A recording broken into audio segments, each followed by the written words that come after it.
오늘 말씀 마태복음 26장 69절부터 75절까지입니다. 마태복음 26장 69절부터 75절까지입니다. 제가 봉독하겠습니다. 베드로가 바깥들에 앉았더니 한 여종이 나와 이르되 너도 갈릴리 사람 예수와 함께 있었도다 하거늘 베드로가 모든 사람 앞에서 부인하여 이르되 나는 내가 무슨 말을 하는지 알지 못하겠노라 하며 안문까지 나아가니 다른 여종이 그를 보고 거기 있는 사람들에게 말하되 이 사람은 나사렛 예수와 함께 있었도다 하매 베드로가 맹세하고 또 부인하여 이르되 나는 그 사람을 알지 못하노라 하더라. 조금 후에 곁에 섰던 사람들이 나와 베드로에게 이르되 너도 진실로 그 도당이라 네 말소리가 너를 표명한다 하거늘 그가 저주하며 맹세하여 이르되 나는 그 사람을 알지 못하노라 하니 곧 닭이 울더라. 이에 베드로가 예수의 말씀에 닭 울기 전에 내가 3번 나를 부인하리라 하심이 생각나서 밖에 나가서 심히 통곡하니라. 아멘. 자, 인생 최고의 축복은 뭐냐? 사람마다 답이 다르겠죠. 근데 저는 목회자로서 제 답은 아주 분명합니다. 시편 23편 1편 한번 보도록 하겠습니다. 여호와는 나의 목자시니 내게 부족함이 없으리로다. 야, 이보다 큰 축복은 없죠. 하나님의 사랑을 알고 또 누리면서 사는 겁니다. 감격과 기쁨의 인생인 거죠. 하나님의 사랑을 받으면서 사는 거니까, 누리면서 사는 거니까 가장 축복된 인생이 분명한 겁니다. 자, 그런데 안타깝게도 이게 이렇게 쉽지는 않아요. 자, 제 목회의 목적도 분명합니다. 저는 여러분을 종교인으로 만드는 게 아니에요. 그게 목적이 아니고 여러분이 하나님의 사랑을 알고 하나님의 사랑을 누리면서 살기를 원하는 겁니다. 자, 그런데 그게 생각처럼 쉽지는 않다. 여러 가지 방해 요소들이 있습니다. 많죠. 수십 가지는 될 겁니다. 자, 그런데 보통 일반적으로 하나님의 사랑을 누리지 못하는 첫 번째 이유, 가장 많은 이유가 무엇이냐 하면 나 믿기지 않는다는 겁니다. 나는 믿어지지 않는데요. 안 믿어지는 걸 날더러 어쩌냐 이렇게 얘기를 합니다. 자, 그러면 어렵죠.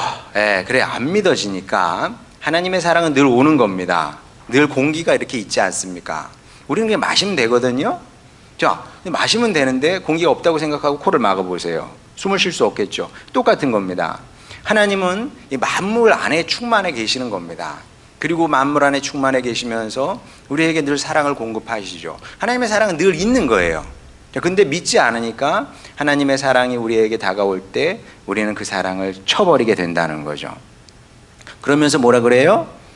안 믿기는 걸 어쩌냐, 이렇게 얘기를 한다는 겁니다. 무슨 얘기인지는 알겠는데 어리석은 생각이기도 합니다. 자, 왜냐하면 믿음이 중요하죠. 자, 믿음으로 우리는 하나님의 세계에 들어가는 겁니다. 자, 그런데 믿음이 중요합니다만은 그렇다고 해서 절대적이지는 않다는 거죠.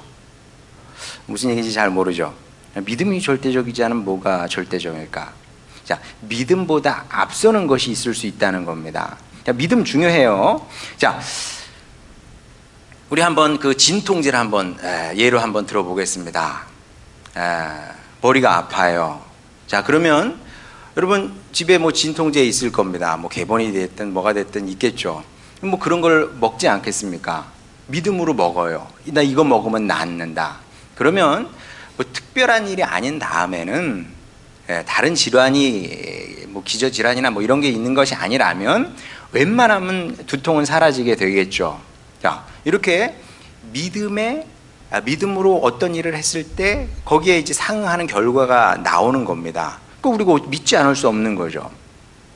자, 그런데 우리 인생이라는 것은 그렇게 단순하지 않다는 겁니다. 복잡해요. 단순히 믿음으로 어떻게 해결이 안 되는 부분들이 굉장히 많다는 거죠. 비근한 예로 결혼.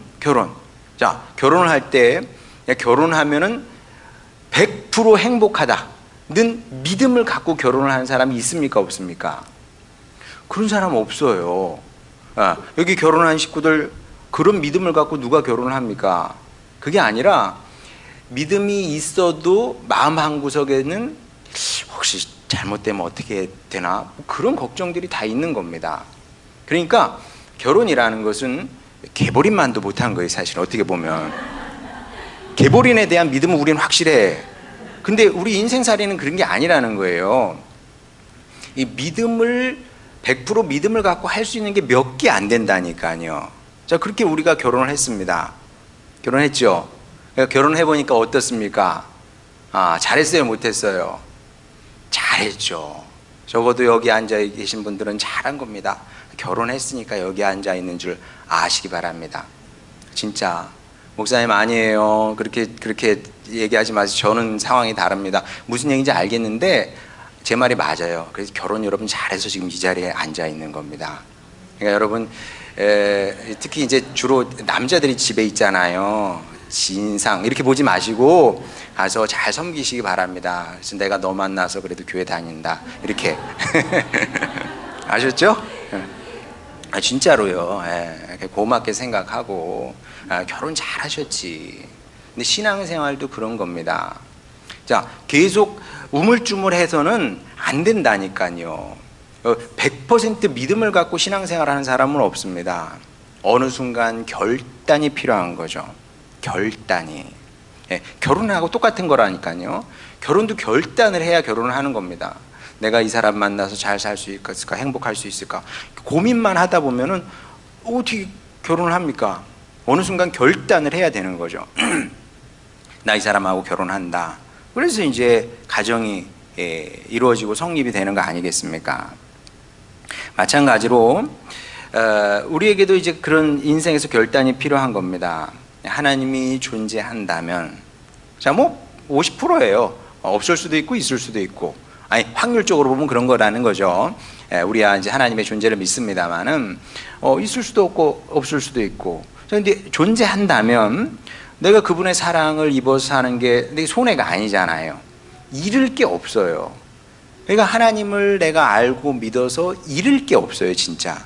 물론 주일날 교회 가야 되잖아요. 그렇게 얘기하면 제가 할 얘기가 없습니다. 할 말이 없어요. 근데 여러분, 아니 하다못해 내가 골프를 좋아하게 됐다. 그럼 머리로 골프를 합니까? 돈도 내야 되고요. 나가야 되는 거예요. 원래 그것도 희생이라면 희생인 거지. 가서 기다려야 되고, 아니 내가 잃는 게 아무것도 없이 뭘 누릴 수 있단 말입니까? 그것도 안 하고 누려요? 말도 안 되는 거지. 잃을 게 없어요, 사실은. 자, 그러면 거부할 이유가 없기 때문에 어느 순간 결단이 필요하다는 거죠. 그래서 믿음보다 앞서는 게 결단이에요. 처음부터 믿음 100% 믿음이 오는 게 아니라 내가 하나님을 알고 싶은 마음이 있고 내가 그분의 사랑을 누리고 싶어. 그럼 결단하는 거죠. 결단하고 남들이 하는 거 따라 해보는 겁니다. 기도도 한번 해보고요. 성경도 한번 읽어보고 예배도 드려보고 뭐 어색하긴 하지만 통성기도 합시다. 그럼 기도도 한번 해보고 이렇게 해보는 겁니다. 그러면 하나님의 사랑이 부어질까요? 안 부어질까요? 부어집니다. 제가 이런 분들을 여러 알거든요. 대표적인 예가 태천덕 신부님. 안 믿어줬대요. 참, 그 얼마나 그 영성가입니까? 영성가. 우리나라의 위대한 영성가 중에 한 분인데 그분이 하나님이 안 믿어줬대요. 내가 1년 동안 하나님이 있다고 가정을 하고 내가 성경도 읽어보고 한번 기도도 한번 진실하게 한번 해보자. 그렇게 1년 나름 실험을 해본 겁니다. 근데 그 1년 동안 내적인 변화가 있었던 거죠. 그럼 1년 더 해볼까? 그러다가 위대한 하나님의 일꾼이 사역자로 변화됐던 것을 보게 되죠. 자, 근데 그게 쉽지 않아요. 결단이 쉽지 않은 거죠. 그러니까 하나님의 사랑을 누리지 못하게 되는 거죠. 자, 근데 이제 이것뿐만이 아니고 하나님의 사랑을 누리지 못하는 또 다른 이유가 있습니다. 한번 설교한 것 같은데 이 주제 파악을 너무 잘해도 이 문제가 됩니다. 하나님의 사랑을 누가 누려요? 특별해야 누린다고 생각을 한다니까요. 근데 이게 사회의 가치관이 들어와서 그 가치관이 우리를 이렇게 조종하기 때문에 이런 생각을 하게 되는 겁니다. 왜냐하면 우리 어렸을 때도 학교 다닐 때 사실 뭐 이렇게 애들이 많으니까 선생님이 다 신경을 쓸 수 없었거든요. 그러니까 이제 아주 평균적인 애는 심지어 선생님이 뭐 이름도 잘 모르고 이제 관심이 없으니까 그런 일도 있었습니다. 그런 경험이 워낙 강렬하다 보니까 공부를 잘해야 뭘 잘해야 이제 선생님의 사랑을 받는 거거든요. 어른의 사랑을 받는 겁니다. 이런 생각을 이제 암암리에 하게 되기 때문에 내가 특별해야 하나님께서 나를 사랑한다고 생각을 하신다는 거죠. 그래서 뭐 사도 바울 정도는 아니어도 그래도 우리 목사 정도는 돼야 사랑을 받지 않을까, 뭐 이런 좀 되지도 않는, 말도 안 되는 생각을 하는 거죠. 저는 특별하고 여러분은 떨것입니까? 여러분 아무것도 아니에요? 저는 특별하고? 그럴 리가 있겠습니까? 사람은 누차 말씀드리지만 다 거기서 거기라니까요. 도토리 키재기입니다. 뭐 이 사람이나 저 사람이나 다 하나님께서 보시기에는 비슷하다는 거죠. 근데 이것도 받아들여야 되거든요. 그래, 사람이 다 부족해. 그럼 나도 하나님의 사랑을 받을 수 있을 거야 하고 이렇게 주님께 나가야 되는데 이상하게 이것도 못 받아들여요. 그러면서 이제 계속 자신을 소외를 시키는 거죠. 그래서 나는 안 돼, 나는 틀려, 나는 틀렸어, 나는 못해, 이런 식으로 이제 자꾸 생각을 합니다. 그리고 이제 여기는 악한 영도 역사를 해요. 악한 영도 역사를 합니다. 우리가 이제 자꾸 그런 식으로 생각을 하면 악한 영이 계속 여러분을 도와줘요. 옳다, 잘한다. 아유, 옳거니 우리 새끼 잘하네. 뭐 이런 식으로 이제 반응을 한다는 거죠. 그래서 기도를 해도 이제 이런 마음을 갖고 있으니까 기도가 안 되는 거죠. 안 될 수밖에 없어요. 내가 무슨 기도를 해? 무슨 자격이 있어서 기도를 해? 이런 식으로 이제 생각을 한다는 겁니다. 그러니까 하나님께서 아무리 여러분에게 내가 너를 사랑한다 말씀을 하셔도 여러분은 계속 부정을 하는 거죠. 저 마음 깊은 데서 그럴 리가 없어. 나는 하나님의 사랑을 받을 만한 사람이 아니야. 이런 식으로 이제 생각을 하는 거죠. 반면에 악한 영은 계속 이제 여러분을 그쪽으로 몰아가는 겁니다. 맞아. 너는 기도할 자격이 없어. 너는 기도해도 소용이 없어. 왜? 네가 죄인이잖아. 나는 네가 어제 무엇을 했는지 알고 있다. 막 이런 식으로 이제 얘기를 하는 거죠. 굉장히 이제 뭐 어떻게 돼야 되나 이렇게 작아지는 거죠. 주눅이 팍 들어버리고 맞아. 내가 나는 기도할 자격도 없는 놈이야. 막 이런 식으로 이제 생각을 하게 되는 겁니다. 그게 기도가 안 나올 수밖에요. 어떻게 기도가 나옵니까? 근데 여러분, 악한 영이 이렇게만 일하는 게 아니에요. 거기다가 자기 얘기만 심어주는 게 아니라 성경 말씀도 인용을 한다니까요. 여러분이 그런 생각을 갖고 있으면 성경 말씀을 딱 떠오르게 해요. 어떤 말씀인지 보겠습니다. 이사야 59장 2절.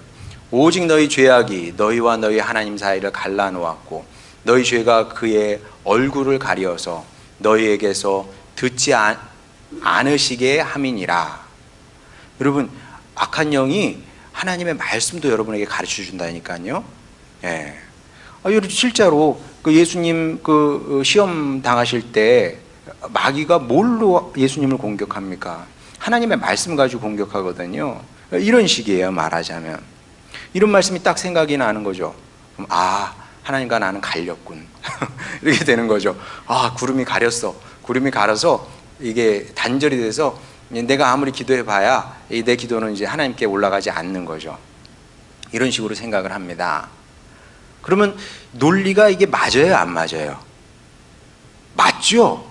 그럴듯하죠? 제가 그러잖아요. 악한 영이 100% 새빨간 거짓말 가지고 오는 게 아니라니까요. 사기꾼들이 100% 새빨간 거짓말 가지고 사기를 칩니까? 90%의 진실에 10%의 거짓말을 이렇게 섞어 놓는다니까요. 자, 근데 이게 왜 적당한 말씀이 아니냐 하면, 자, 다 하나님의 말씀이죠. 다 하나님의 말씀인데, 그 레마의 말씀이라는 게 있습니다. 레마의 말씀. 자, 그 신약 성경은 헬라어로 쓰여져 있잖아요. 그리스어로 쓰여져 있는데 거기 하나님의 말씀을 레마라고 이제 표현하기도 합니다. 그 레마의 말씀은 뭐냐면 다 하나님의 말씀인데 그 시간 그때 내가 들어야 되는 하나님의 말씀이 있는 겁니다. 그게 레마의 말씀이에요. 자, 그게 뭔지 한번 야곱을 한번 떠올려 보시기 바랍니다. 야곱이 그 형 에서를 피해서 본토 친척 어머니 집을 떠나게 되죠. 아브라함하고는 다릅니다. 아버지 집이지만 에서는 어머니 집을 떠나게 돼요. 왜냐하면 아버지 이삭은 에서를 좋아했고 어머니는 야곱을 사랑했으니까 야곱에게 집은 사실은 그 어머니 집이었을 겁니다. 그래서 이제 바단 아람으로 이제 도망을 가는데 날이 저물어서 베델에 이르렀잖아요. 날이 저물었습니다. 배를 이제 돌베개를 베고 잠을 청했는데 자, 그때가 이제 하나님의 때 아닙니까? 하나님께서 그에게 찾아오셔서 이 말씀을 주셨나요? 오직 너의 죄악이 너와 너의 하나님 사이를 갈라놓았고 너의 죄가 그의 얼굴을 가려서 너에게서 듣지 않으시게 함이니라. 사실 이 말씀도 아주 틀리진 않아요. 왜냐하면 야곱이 워낙 비열한 사람이니까. 그럼 거짓말쟁이잖아요. 그럼 거짓말쟁이 남 속이는 사람이 야곱입니다. 그러니까 이 말씀을 들어도 싸지요 사실은.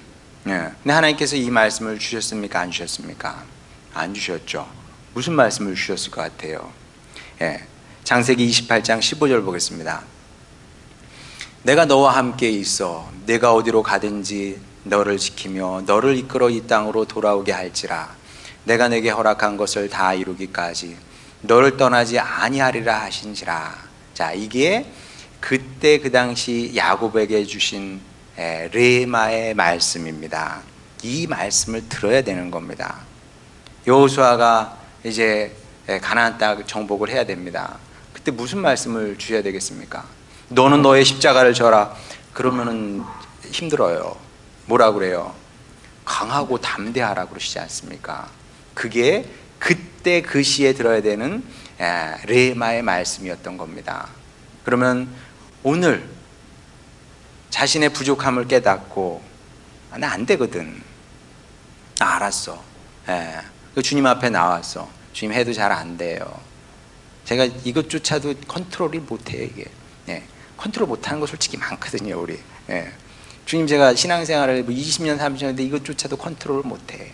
이거조차 못해. 이런 내가 뭘 이렇게 주님 앞에 나왔어요. 이런 성도에게 주님께서 너의 죄가 너와 내 사이를 갈라놓았고 이렇게 말씀을 하시겠습니까? 이사야 때는 하나님께서 이스라엘 백성에게 그런 말씀을 주셔도 돼요. 왜냐하면 그때 사람들은 어떤 마음 자세였냐면 나 잘하거든. 나 신앙생활 잘해. 근데 부족한 게 뭐가 있어? 물론 내가 바알을 섬기긴 하지. 근데 그래도 나 하나님도 잘 섬겨. 뭐가 문제인데? 그러니까 나가서 기도하고 뭐 그랬던 겁니다. 그러니까 주님께서 그 사람들에게는 그 말씀을 주신 것이고 여러분은 그런 건 아니잖아요. 낙심하고 왔는데 주님께서 그런 말씀을 주실 리는 없다. 그러면 오늘 우리에게 주신 레마의 말씀은 무엇이냐 하면 이 본문 이야기라는 거죠. 본문 이야기. 그러니까 여러분 제가 뭐 농담처럼 얘기합니다마는 뭐 살다 보면 낙심이 될 때가 있어요. 실망합니다. 그때는 바울 서신을 읽으면 조금 레마의 말씀을 거기서 찾기는 좀 어려워요. 왜 바울은 뭐 이렇게 바늘도 안 들어간 사람 같잖아요. 거기서 위로를 받기는 어렵습니다. 복음서를 펴고 이런 말씀을 읽는 거죠. 그리고 실제로 본문 이야기가 제게도 늘 위로와 힘이 됩니다. 아마 마태도 이런 의도를 갖고 이 이야기를 이렇게 자세하게 기록하지 않았을까 싶습니다. 여러분 베드로가 예수님을 3년을 따라다녔잖아요. 3년 동안 따라다니면서 얻은 결론이 뭡니까? 많이 배웠어요. 주님의 기적도 많이 봤습니다. 나 이제 뭐 할 수 있을 것 같거든요. 나 주님의 수제자야. 근데 정작 결론은 뭐냐 하면 나는 안 되는 사람이구나. 그거 깨달은 거예요. 나는 안 되는 사람이구나. 그렇게 생각할 수밖에 없었습니다. 자, 왜 그런지 우리 73절, 74절 보겠습니다. 조금 후에 곁에 있던 사람들이 나와 베드로에게 이르되 너도 진실로 그 도당이라 네 말소리가 너를 표명한다 하거늘 그가 저주하며 누굴 저주했을까요? 예수님을 저주한 겁니다. 예수님을 저주하며 맹세하여 이르되 나는 그 사람을 알지 못하노라. 이렇게 이 3년의 결실이 이겁니다. 3년의 결과가 이건 거죠. 자, 이거는 뭐 부끄러움, 치욕 이런 말로 표현이 안 되는 치명적인 실패인 거죠. 치명적인 실패. 구약을 치면 뭐 다윗 정도, 다윗이 밧세바를 범하는 거기에 비견될 만큼 치명적인 실패를 하게 되죠. 자, 그런데 이상하죠. 남의 치명적인 실패가 왜 우리에게 위로와 힘이 될까? 심지어 좀 기쁘기도 해. 베드로도 왜 그럴까요, 여러분? 자, 왜냐하면 베드로의 실패에서 나의 실패를 보기 때문에 그렇습니다. 제 얘기 하는 거예요, 제 얘기. 뭐 여러분의 얘기도 하겠지만 제 얘기이기도 합니다. 저는 어려서부터 제 자신이 그 마음에 그렇게 썩 들지 않았습니다.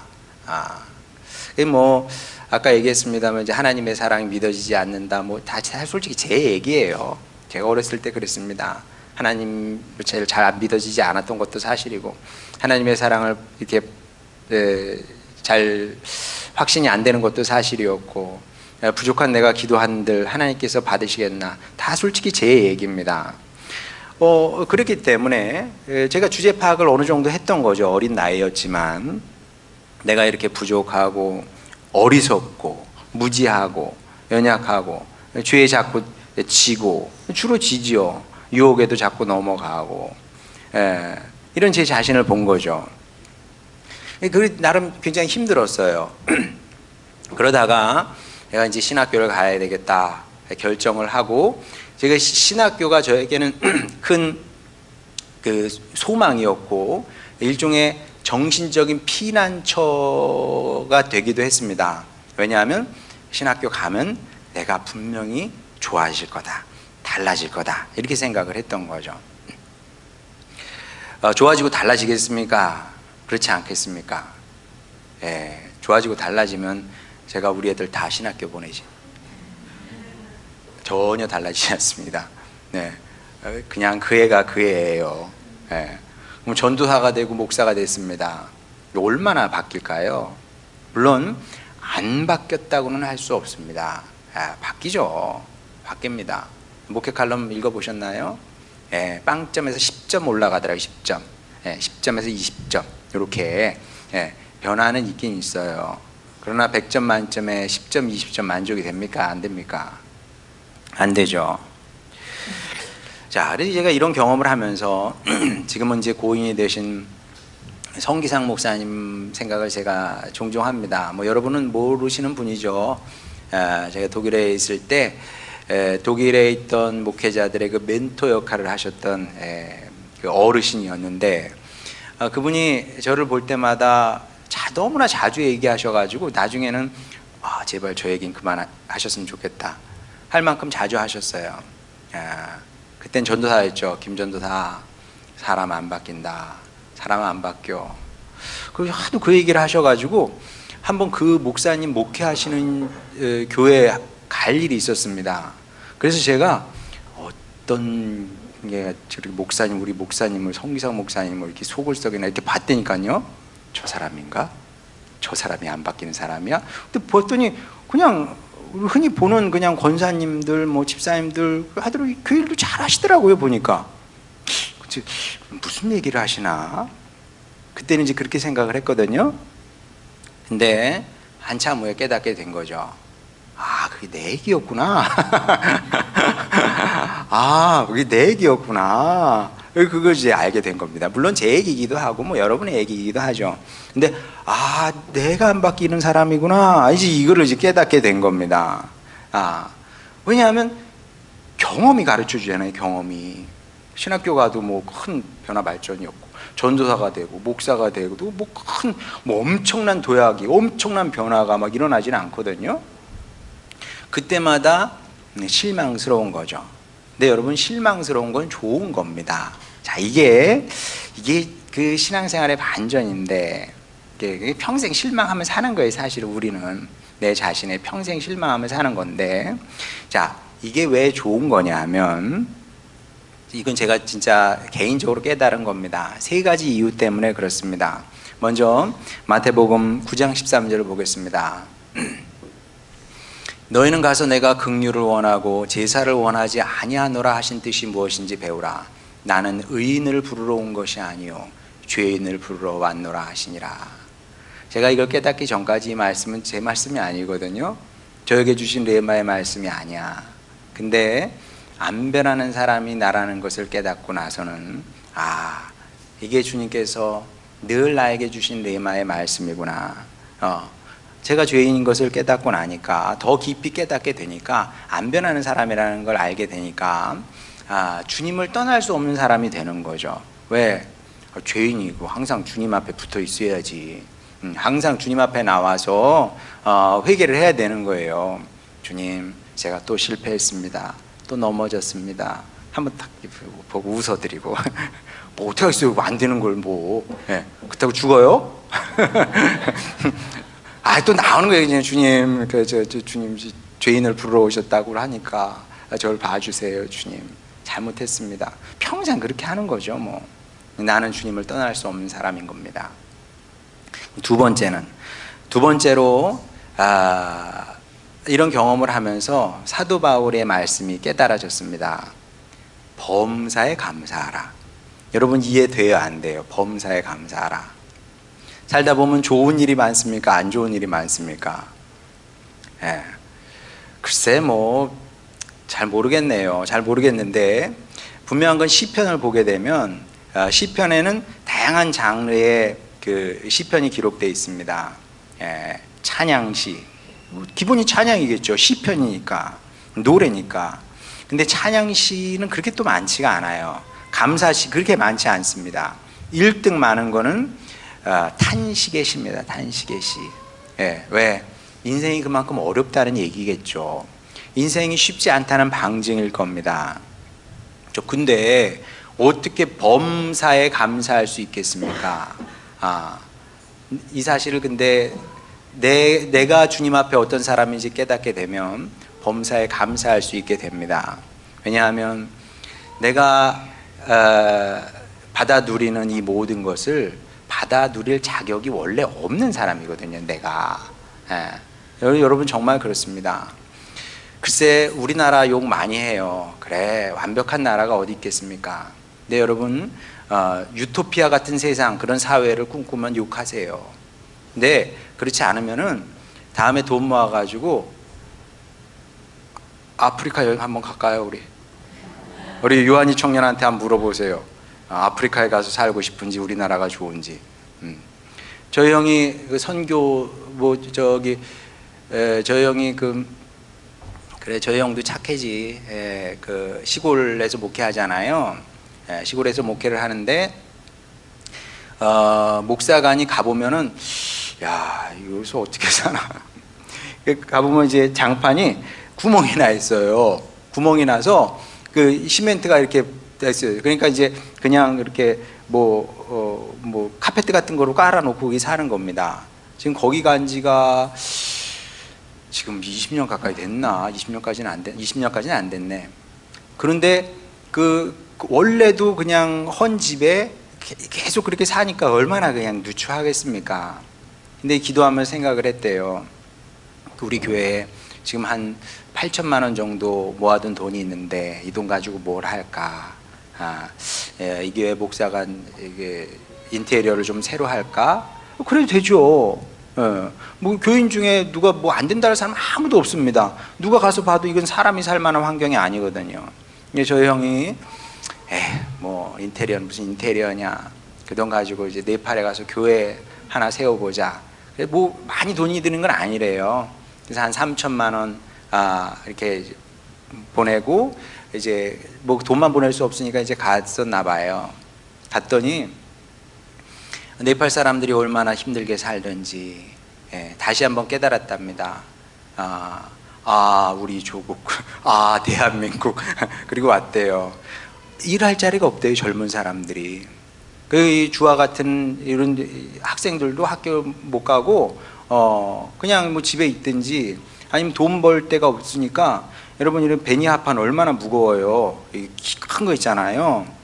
그거를 막 3장씩 5장씩 이렇게 메고 그 산 오른답니다. 중턱에 뭐 건물 짓고 그러면 그거 형은 한 장도 힘들대요.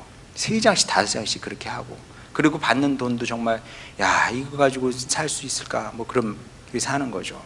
네, 여러분 얼마나 좋아요 우리나라. 우리나라 좋고 건강하게 이렇게 살고 있고, 이것만 해도 감사할 노릇이죠. 왜 어떤 사람은 거기서 그렇게 살고 나는 이런 걸 누리며 사냐고요. 그러니까 사실은 이게 범사에 감사하지 않으면은 나쁜 사람이다. 나쁜 사람이다. 자격이 없는데 주님께서 나에게 많은 것을 주셨으니까. 그리고 이제 마지막으로 이제 이런 경험을 하게 되면서 내가 좀 더 그래도 잘 살고 싶다, 이런 소망이 올라오는 거죠. 더 잘 살았으면 좋겠다. 더 좋은 성도가 됐으면 좋겠다. 더 좋은 사역자가 됐으면 좋겠다. 이런 생각을 하게 되는 건데, 베드로도 다르지 않았을 겁니다. 본문이 그리고 있는 베드로의 치명적인 실패가 그로 하여금 더 충성된 사역자로 만들었겠죠. 그래서 내려오는 전설에 의하면 베드로도 십자가에 달려 죽었다고 하지 않습니까? 근데 나 같은 사람이 어떻게 정상적인 모습으로 십자가에 달리냐, 나는 거꾸로 가겠다. 자, 그렇게 순교를 했다는 얘기가 있습니다. 자, 그럼 우리도 이런 마음 자세를 갖고 살면 되는 겁니다. 어차피 우리 잘 못해요. 우리는 못난 사람입니다. 그냥 생겨 먹기를, 태어나기를 못 배워 먹었고 안 될 사람들인 거죠. 자, 그러면 어떻게 해야 되냐? 그래서 이제 실망할 일이 생겨요. 나 자신에 대해서 실망을 하고 또 지금 포기하고 싶은 마음이 들 때도 있죠. 뭐 넘어지면, 세게 넘어지면 그런 마음이 듭니다.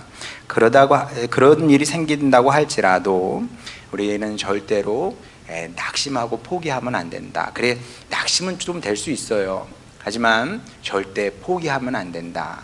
왜? 베드로도 그렇게 하지 않았으니까. 베드로도 다시 일어나서 주님의 길을 감으로 말미암아 주님께서 쓰시는, 또 사랑하시는 용서받은 성인이 됐던 것을 보게 됩니다. 그리고 우리도 그렇게 살아가면 되는 겁니다. 그러면 이것이 사는 길이고요. 이러면서 조금씩 발전을 하는 겁니다. 다른 길이 없어요. 이렇게 하다 보면 그래도 당장은 표가 나지 않아요. 하지만 한 10년쯤 지나 보면 그래도 내가 10년 전보다 나아졌구나, 여러분이 알게 될 것이고, 그리고 더 놀라운 것은 무엇이냐 하면 하나님의 사랑은 늘 이런 사람에게 부어졌다. 나 잘해, 나 훌륭해, 이런 사람에게 하나님의 사랑이 부어지는 것이 아니라, 주님, 제가 또 넘어졌습니다. 또 실수했습니다. 제가 또 실패했습니다. 주님의 은혜 생각하며 다시 일어납니다. 저에게 힘을 주시옵소서. 이런 자세로 살았던 사람들을 사랑하셨고, 더 나아가서 이런 사람들과 함께 구원의 사역을 하셨던 것을 보게 됩니다. 이런 은혜를 누리며 살아가는 여러분이 되시길 바랍니다. 어려운 게 아니잖아요. 어려운 일이 아닙니다. 또 하면 됩니다. 자꾸 하면 됩니다. 그래서 바라기는 우리 믿음의 선조들이 그랬던 것처럼 저도 그렇고 여러분도 그렇고 죄인에게 부어주신 하나님의 은혜, 하나님의 사랑을 고백하고 또 노래하며 살아가는 아름다운 성도의 삶을 다 살아내시는 여러분 모두가 되시기를 주님의 이름으로 축원합니다. 우리 찬양 부르고 기도하도록 하겠습니다.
내가 연약하지. 그게 왜 잘못이겠습니까? 근데 잘못은 무엇이냐면 그래서 포기하는 겁니다. 나는 안 되는 사람이야. 다시 말씀드리지만 그건 악한 영이 주는 생각입니다. 주님은 절대 여러분을 그렇게 생각하지 않습니다. 우리 부족하지만 연약하지만 또 넘어지죠. 또 실수합니다. 또 실패했습니다. 그때마다 주님께 돌아오면 됩니다. 예수님이 뭐라고 그러십니까? 7번이 아니라 70번에 7번이라도 용서하라 말씀하셨죠. 몇 번 얘기하라는 겁니까? 몇 번 용서하라는 겁니까? 7은 완전 숫자입니다. 그냥 계속 용서하라면 살라는 거죠. 또 무슨 얘기겠습니까? 그것이 우리를 향한 주님의 마음입니다. 나는 너를 언제든지 용서할 준비가 됐다. 와서 잘못했다고 하면 돼. 다시 시작하면 돼. 그러면 내 사랑을 너에게 부어줄게. 그런 의미거든요. 여러분, 이 사실을 평생 잊지 마시기 바랍니다. 안 되는 사람은 없습니다. 내가 안 된다고 생각을 하고 그리고 포기하기 때문에 안 되는 거죠. 이 시간 그렇게 결단했으면 좋겠습니다. 주님, 저도 할 수 있다는 주님의 말씀, 부족하지만 염치없지만 제가 받겠습니다. 일평생 이 말씀 붙들고 살겠습니다. 그리하여 주님의 사랑을 입은 자로 살게 하시고 또 주님의 일꾼으로 살게 하여 주시고 변화되고 발전하는 주님의 아들, 딸로 살게 하여 주시옵소서. 이런 기도 제목으로 주님께 나아가도록 하겠습니다. 기도하시겠습니다. 우리를 사랑하시는 아버지 하나님, 여기 주님의 사랑이 있습니다. 아버지 하나님, 주님의 백성들이 이 놀라운 사랑을 알게 하여 주시옵소서. 우리에게 하나님이, 우리는 우리 같은 줄 압니다. 주님, 어리석게 살았습니다. 너무나 어리석었습니다. 우리가 쉽게 미워하는 것처럼, 쉽게 용서하지 못하는 것처럼 하나님도 그런 분인 줄 알았습니다. 아버지 하나님, 주여 하나님의 사랑을 오해하며 살았던 저희를 용서하여 주시고, 아버지 이 자리에 나와 있는 주님의 백성들, 아버지 하나님, 주여 온전히 주님의 사랑을 받아들이게 하여 주시옵소서. 70번에 7번이라도 용서하시는 주님의 은혜를 누리게 하여 주시옵시고, 일평생 우리 넘어지고 쓰러지더라도 다시 주님의 사랑 붙들고 일어나서 주여 이 구원의 길을, 생명의 길을 걷게 하여 주시옵소서. 그렇게 주님의 사랑을 누리게 하시며 주님의 사랑을 누릴 뿐만 아니라 주님의 손에 들려 쓰임받는 주님의 아들, 딸들이 되기를 원합니다. 아버지 하나님, 그런 축복을 우리에게 허락하여 주시옵시고, 이함으로 말미암아 우리도 주여 사도 베드로의 길을 따라 걷기를 원합니다. 하나님께서 축복하시는 그 길을 걷게 하여 주시옵시고, 그래서 주님께서 잘했다 칭찬하시고 칭찬받는 주님의 사역자로 한평생 살아내는 우리 모두가 되게 하여 주시옵소서. 우리를 사랑하시는 아버지 하나님, 이 말씀 우리의 마음에 잘 새겨지기를 원합니다. 그리하여 우리도 주님, 사울의 길을 걷는 것이 아니라, 가룟 유다의 길을 걷는 것이 아니라 베드로의 길을 걸음으로 말미암아 주님의 사랑을 받아 누리고 또 감격하며 기쁨으로 살아가는 저희 모두가 되게 하여 주시옵소서. 예수님의 이름으로 기도드렸습니다. 아멘.